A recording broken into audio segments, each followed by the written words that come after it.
nós trazemos o diagrama de Bruckner. Diagrama de Bruckner ou diagrama de massa, os volumes acumulados no trabalho de terraplenagem ao longo da linha de estaqueamento.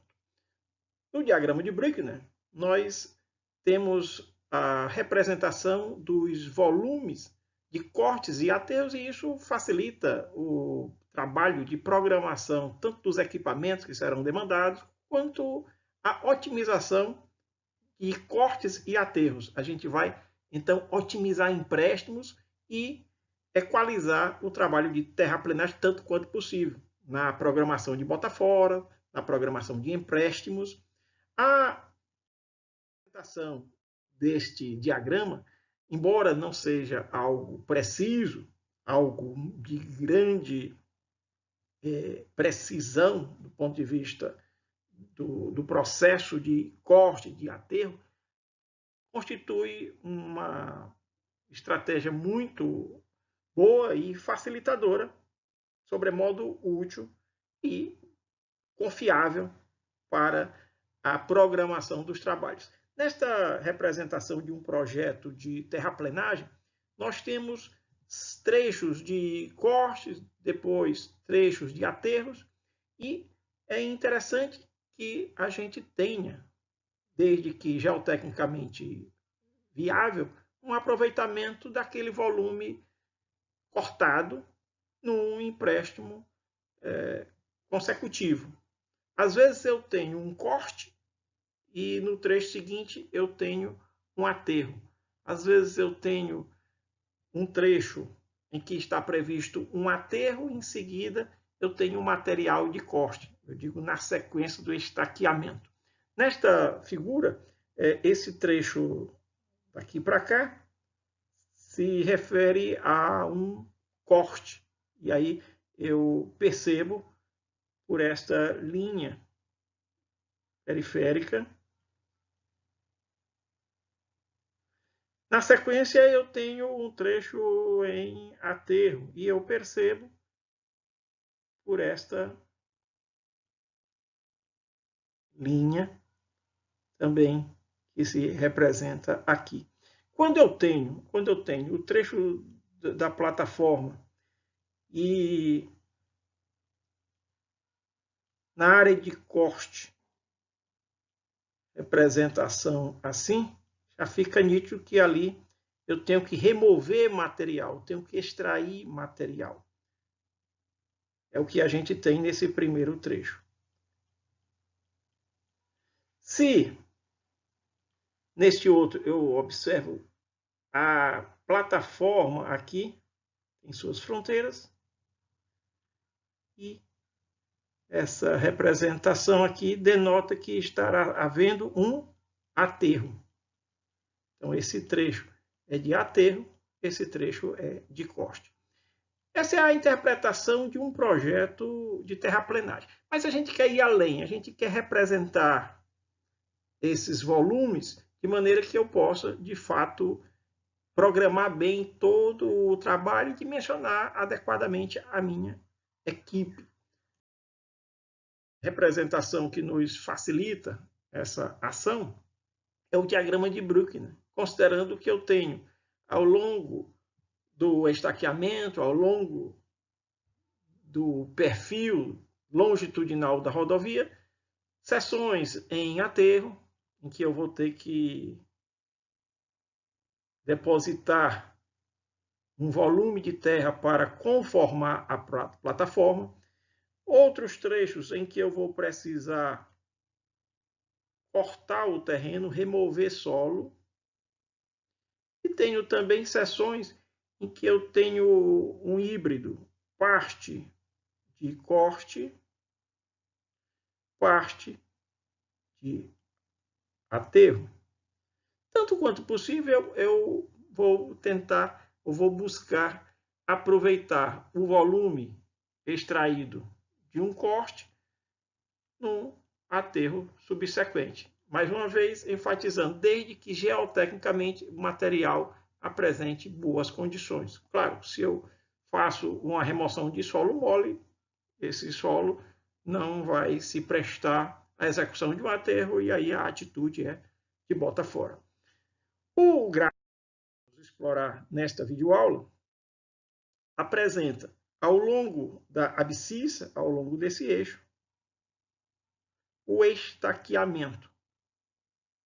E na ordenada eu tenho os volumes acumulados. Note que há uma diferença entre o diagrama de Bruckner, esse aqui é o diagrama de Bruckner, e este perfil longitudinal. Este aqui é o perfil longitudinal. Vejam que eu tenho a representação do terreno no seu estado natural, antes da intervenção humana, do serviço de terraplenagem, mas eu preciso dar conformação a esse grade, né, para implantar o corpo estradal.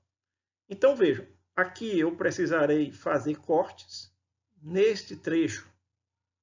Daqui para cá eu preciso fazer corte. Daqui para cá eu preciso aterrar. Daqui para cá eu preciso cortar novamente, garantindo então o grade da rodovia que está sendo projetada. No nosso diagrama de Bruckner, este de cima é o nosso diagrama de Bruckner. O diagrama de Bruckner traz, como nós falamos, no eixo das abscissas,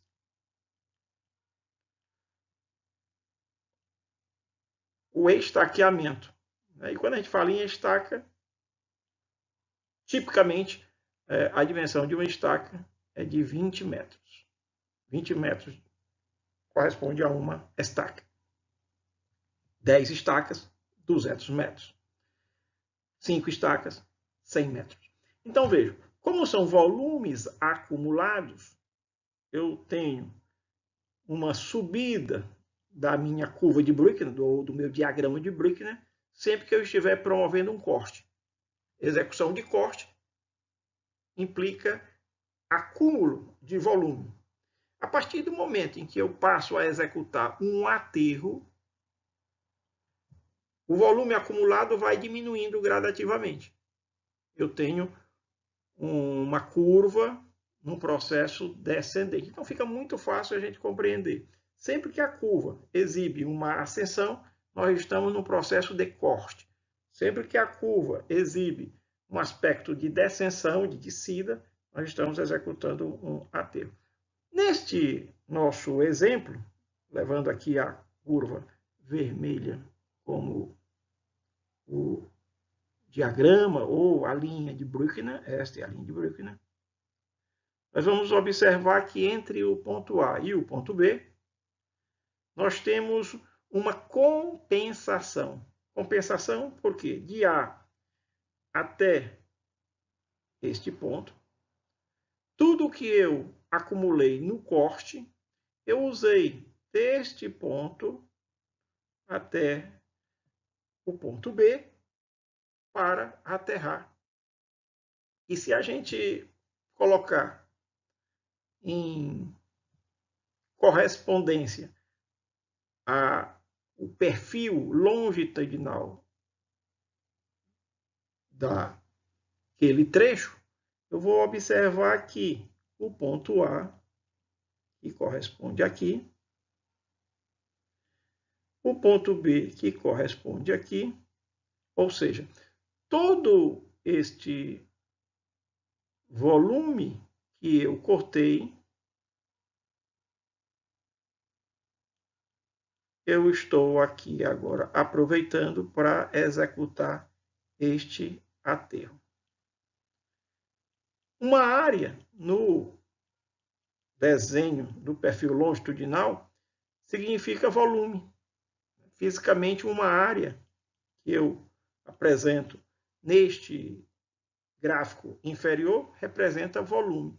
Já o volume no diagrama de Bruckner é representado por uma diferença de ordenada. Entre esta ordenada e esta ordenada, eu tenho um volume, que neste exemplo vai ser um volume de corte neste primeiro trecho e, equivalentemente, vai ser um volume de aterro nesse segundo trecho.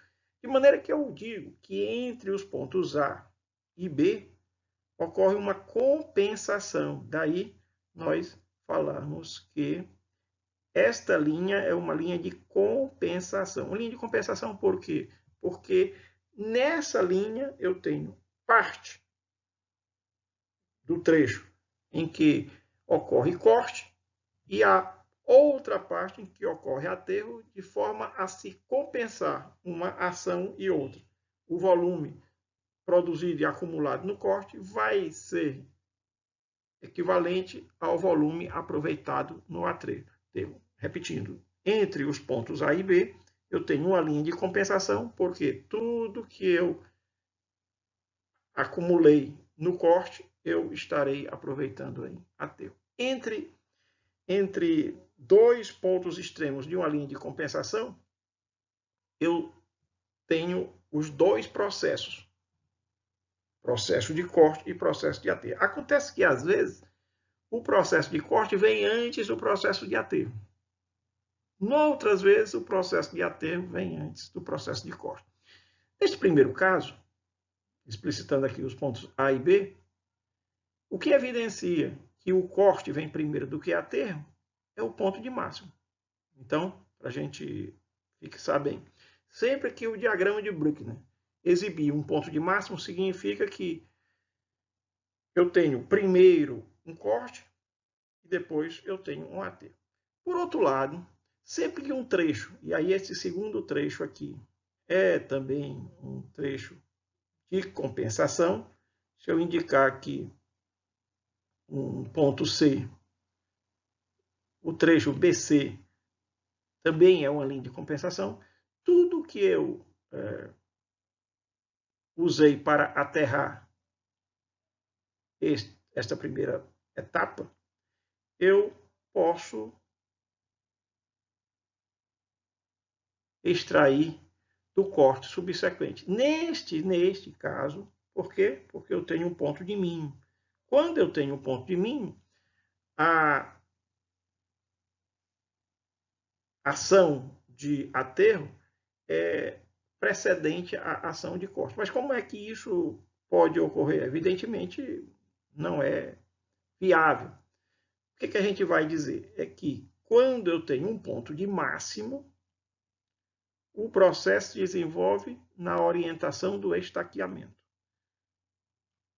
Quando, por outro lado, eu tenho um ponto de mínimo, o processo se desenvolve na orientação contrária ao estaqueamento. Por quê? Porque eu tenho que primeiro fazer o corte para depois aproveitar aquele material de corte na execução do aterro. Se a gente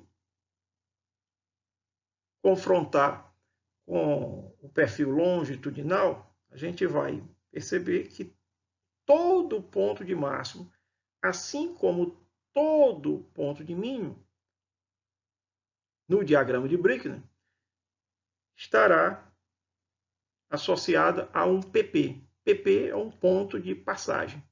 Ponto de passagem, no perfil longitudinal, é um ponto em que a cota do perfil natural do terreno coincide com a cota do grade do corpo estradal. Repetindo, a cota do perfil natural do terreno coincide com a cota do grade da rodovia.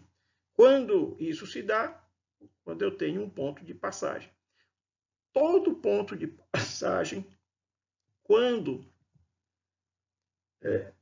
relacionado no diagrama de Bruckner, vai implicar a exibição de um ponto extremo, que pode ser um ponto de máximo ou um ponto de mínimo. Quando é que eu tenho um ponto de máximo? Quando eu tenho primeiro o corte e, na sequência, o aterro. Quando é que eu tenho um ponto de mínimo? Quando eu tenho primeiro um aterro, na sequência, um corte. Uma outra observação importante é que, para a gente ter leitura de volume do diagrama de Bruckner, basta eu observar diferença de ordenada. Por quê? Porque este eixo se refere a volume acumulado. Por outro lado, para que eu leia, para que eu interprete volume no perfil longitudinal do meu terreno, com a configuração do grade e do perfil natural do terreno, esse volume estará representado por uma área. A área na figura, segmento de reta no diagrama de Brickman. Para fixar um volume no perfil longitudinal, é representado por uma área no diagrama. Um volume no diagrama de Brickman é representado por um segmento de reta paralelo ao eixo das ordenadas. Em outras palavras, um volume no diagrama de Brickman corresponde a uma diferença de ordenada.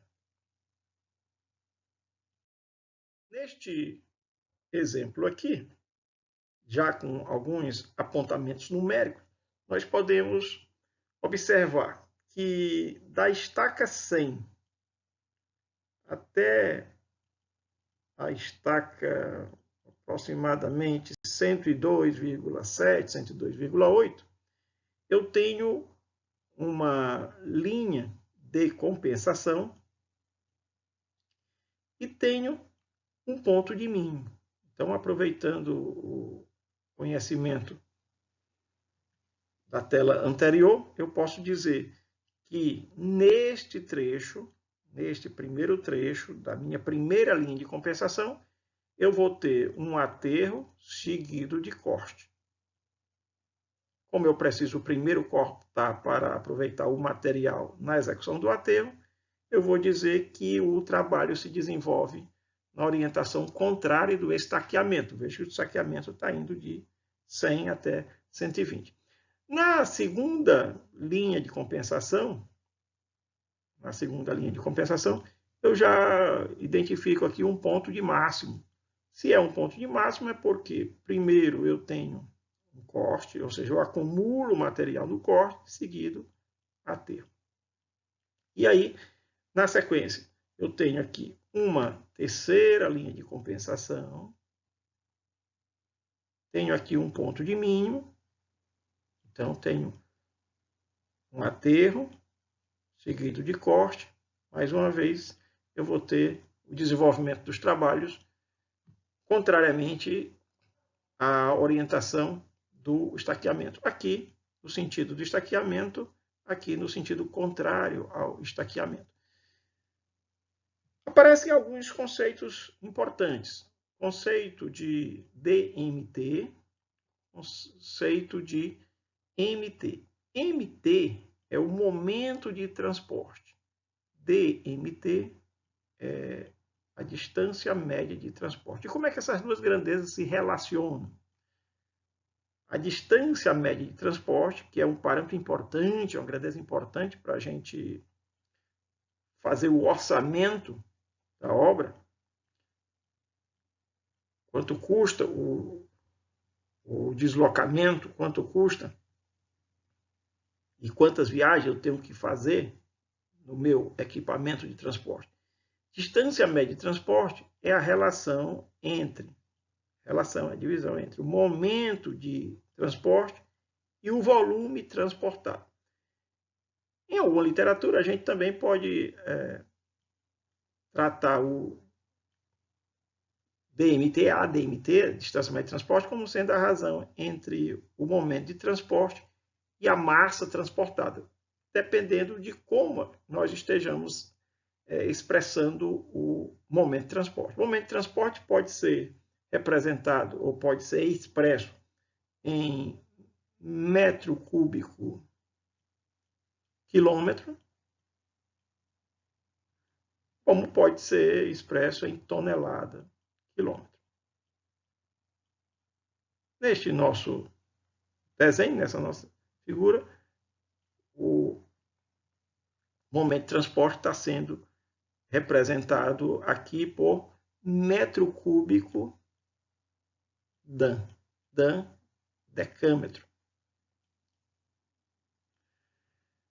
Neste trecho inicial, eu tenho um volume de 123,55 metros cúbicos. Esse volume é exatamente a extensão desse segmento ou seja, a diferença dessas duas ordenadas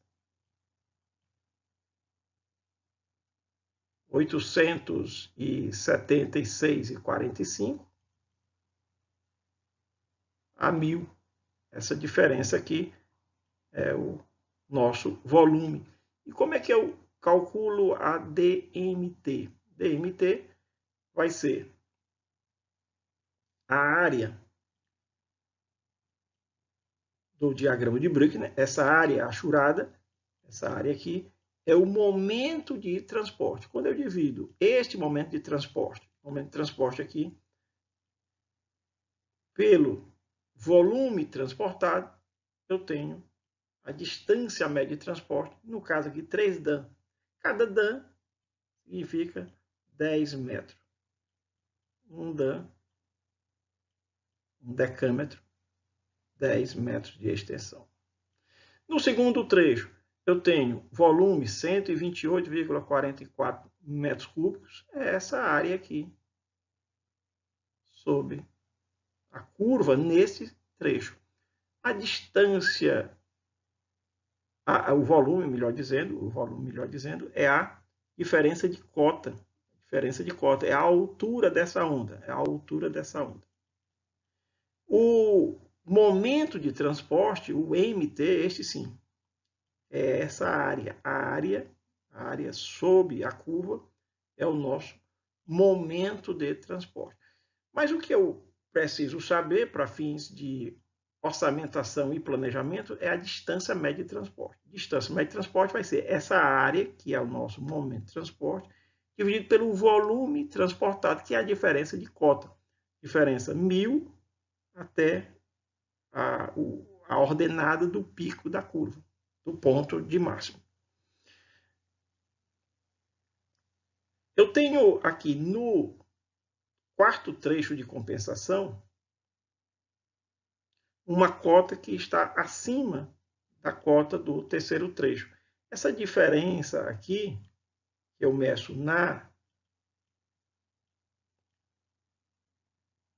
no eixo das ordenadas, essa diferença vai corresponder a um volume de bota fora, ou seja, eu tenho 4 linhas de compensação. Esta primeira linha, esta segunda linha, esta terceira linha e esta quarta linha. Essa diferença de ordenada, eu não tenho como aproveitar nesse trecho de 100 a 120, da estaca 100 à estaca 120. Então, vai ser um volume de bota fora. Vou transferir para um outro local. E a distância média de transporte, 8,2 Dan. 8,2 Dan significa 82 metros. E aí essa distância média de transporte é até o local onde haverá a deposição desse volume.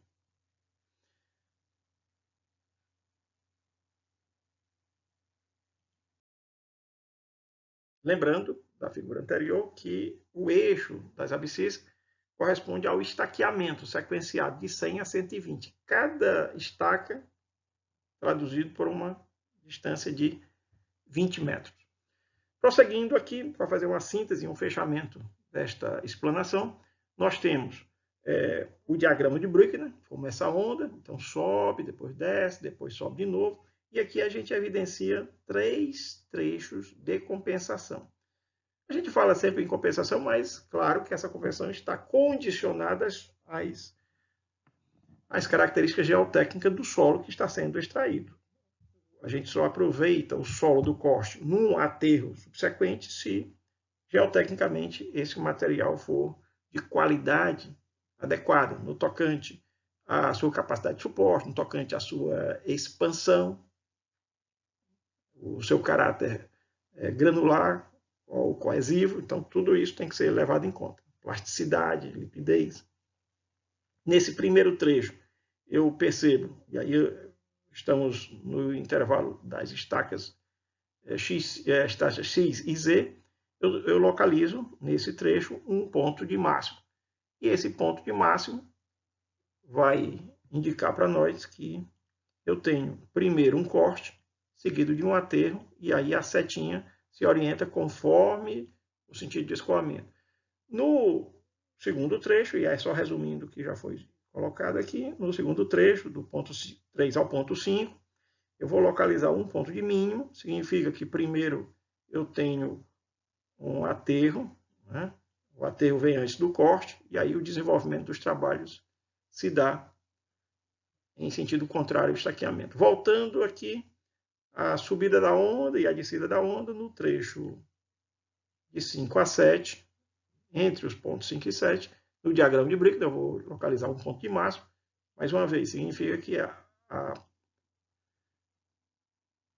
ação de corte antecede a ação do aterro. Um aspecto interessante é para a gente apontar algumas limitações do diagrama de Brickner, apesar de muito útil, apesar de ter uma suficiente precisão, não é uma grande precisão, mas tem uma suficiente precisão e um bom grau de confiabilidade, na realidade, a gente há de reconhecer que os cortes são desenvolvidos de cima para baixo, enquanto o aterro é desenvolvido de baixo para cima. Isso não está explícito no diagrama de Brickner. Além disso, muitas vezes eu tenho seções mistas, em que a movimentação de terra não se dá rigorosamente na longitudinal, no trecho, né, em que eu sequencio o estaqueamento. Eu posso ter cortes e aterros na mesma seção, e aí eu tenho uma seção mista. Na visão simplificada pelo diagrama de Brickner, a gente assume que tudo se desenvolve na longitudinal, ao longo do estaqueamento. Mas é uma simplificação que não compromete em absoluto o aproveitamento desse diagrama. E os cortes e aterros, eles podem, como nós vimos, ser na orientação do estaqueamento ou na orientação contrária. Mas o fato de um corte se desenvolver de cima para baixo, eu só estou cortando o excesso de cota em relação ao grade da rodovia, eu faço o corte de cima para baixo, na vertical. Mas isso não está explícito, não está evidenciado no diagrama de Brickner. Se eu estou aterrando, eu estou aterrando de baixo para cima também, o que não se evidencia. O diagrama considera como se tudo se desenvolvesse na longitudinal, ou seja, na sequência da numeração das estacas. Mas é essa compreensão que a gente, paralelamente, deve assim